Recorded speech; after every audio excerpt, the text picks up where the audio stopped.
छत्रपती संभाजी महाराज लोकार्पण सोहळा दिमाखात। छत्रपती शिवाजी महाराज आणि छत्रपती धर्मवीर संभाजी महाराज यांच्या अतुलनीय योगदानामुळे श्रीराज पुढच्या पिढींना प्रेरणा मिळाली। स्वराज्य म्हणजे काय हे प्रथम शिवरायांनी शिकविले।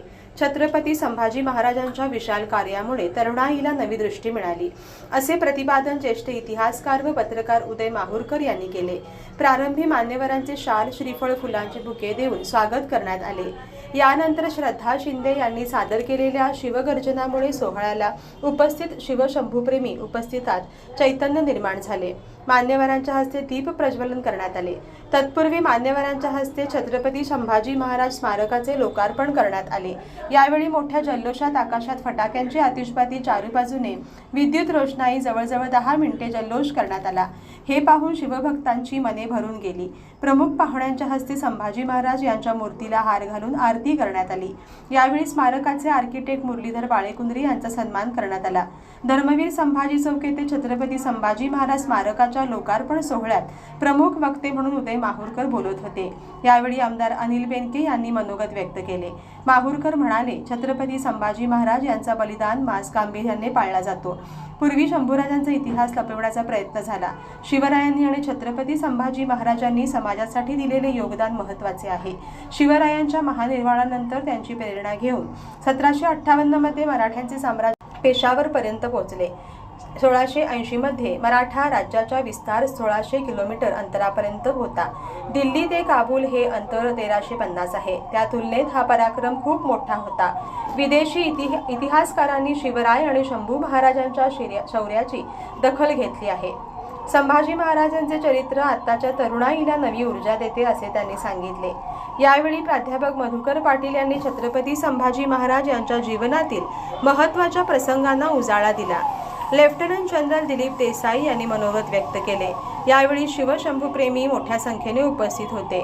ढोल ताशांचा गजर अन झगमगाट छत्रपती संभाजी महाराज स्मारकाच्या लोकार्पण सोहळ्यानिमित्त आकर्षक विद्युत रोषणाई करण्यात आली होती। 12 ढोल ताशा पथकांचे वादन सोहळ्याचे आकर्षण होते। सकाळपासून दुपारपर्यंत चाललेला राज्याभिषेक सोहळा आणि सायंकाळी धर्मवीर संभाजी चौकात लोटलेला जनसागर लक्ष वेधून घेत होता। माजी आमदार त्याचबरोबर माजी महापौर संभाजी पाटलांनी छत्रपती संभाजी महाराजांची जी मूर्ती आहे ती ट्रॅक्टरवरून आणून इथं बसवलेली होती। त्यासाठी त्यांना आठवण करून त्यांच्यासाठी एक सगळ्यांनी टाळ्या वाजवाव्यात। त्याचबरोबर अर्जुनराव गौंडाळकर आणि इतर त्यांच्या सहकार्याने म्हणून ही मूर्ती बसवलेली होती। त्यांनी पण आपल्यामध्ये नाहीत, त्यामुळे त्यांनाही आठवण करून एकूणच आपण बघितलेली ही जी सुशोभीकरण मूर्ती आहे, आज आम्ही लोकार्पण करायचं कारण म्हटल्यानंतर 2 कारण आहेत। एक, आज छत्रपती संभाजी महाराजांचा राज्याभिषेक दिवस। दुसरं, येत्या या 1 तारखेपासून छत्रपती संभाजी महाराजांचे अनुयायी पायामध्ये चप्पल न घालतात, 1 महिनाभर तो मास पाळतात,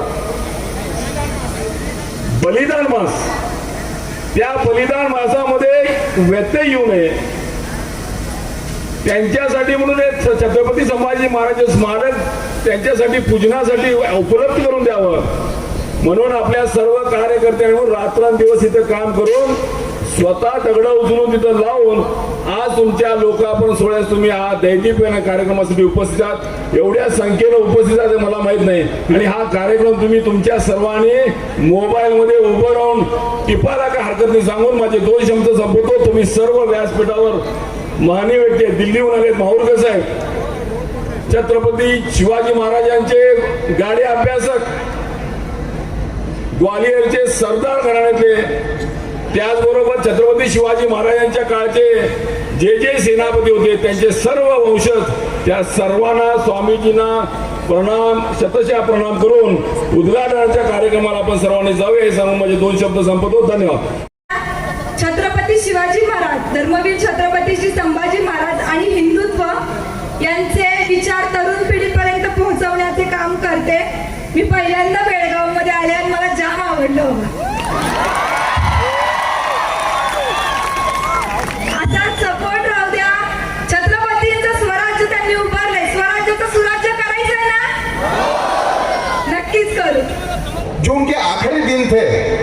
संभाजी छत्रपति महाराज के, उसका जो वर्णन है उसकी किताब के अंदर, वो बालों अपने रोंगटे खड़े कर देने वाला है।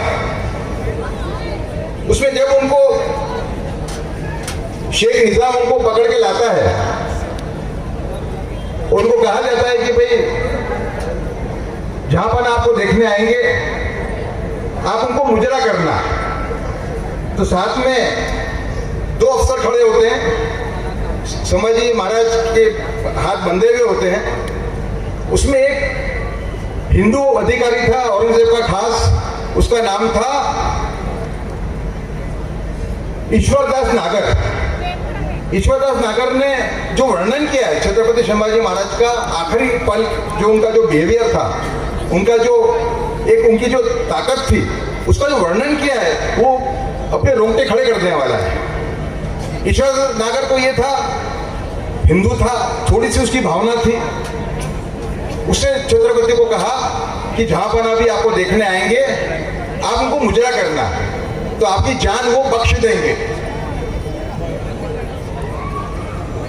ईश्वरदास नागर लिखता है कि औरंगजेब आया तो जैसे वो जहाँ पे उनको कैदी बना के रखा था वहां एंटर हो रहा था, छत्रपति संभाजी महाराज को कह रहे थे कि आप मुजरा करो। उन्होंने मुजरा नहीं किया। जैसे औरंगजेब आया उसके आंखों में आंखें देखा, औरंगजेब वहां से चले गया। के बारे में आपको जानना चाहिए यहाँ पे, वो है उनका जो पत्र है जयपुर के राजा राम सिंह को, वो पत्र देशभक्ति से भरा हुआ है। उस पत्र में संभाजी महाराज लिखते हैं कि औरंगजेब हिंदू धर्म को खत्म करने पे तुला हुआ है। आप मेरे से उम्र में बड़े हो, आपका राज्य भी बड़ा है, हम दोनों हाथ मिलाएं और औरंगजेब को हम जिंदा पकड़ने का प्रयास करें। आप देखिए, औरंगजेब को हम जिंदा पकड़ सकते हैं, ऐसी कल्पना उन्होंने की थी। ये औरंगजेब हिंदू धर्म को खत्म करने पे तुला हुआ है और हमारे क्षत्रिय और हिंदू धर्म के नाते हमारा कर्तव्य बनता है कि हम औरंगजेब का लड़का अकबर, जो कि हिंदू लोगों के लिए बहुत अच्छी भावना थी उसको हम गद्दी पे बिठाएं।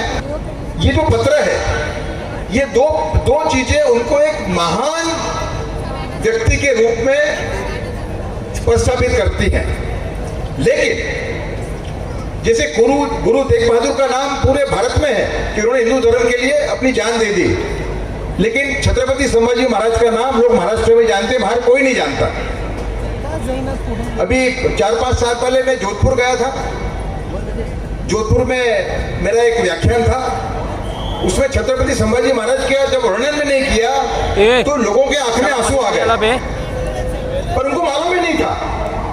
मतलब हमारा इतिहास जो है उसको दबाने का प्रयास किया गया है और सिर्फ छत्रपति संभाजी का इतिहास नहीं, पूरे मराठा इतिहास को दबाने का प्रयास किया गया है। मैं एक नई किताब लिख रहा हूं जिसका शीर्षक है सम्राट शिवाजी, क्या वो 1000 वर्ष के सब में बड़े शासक थे।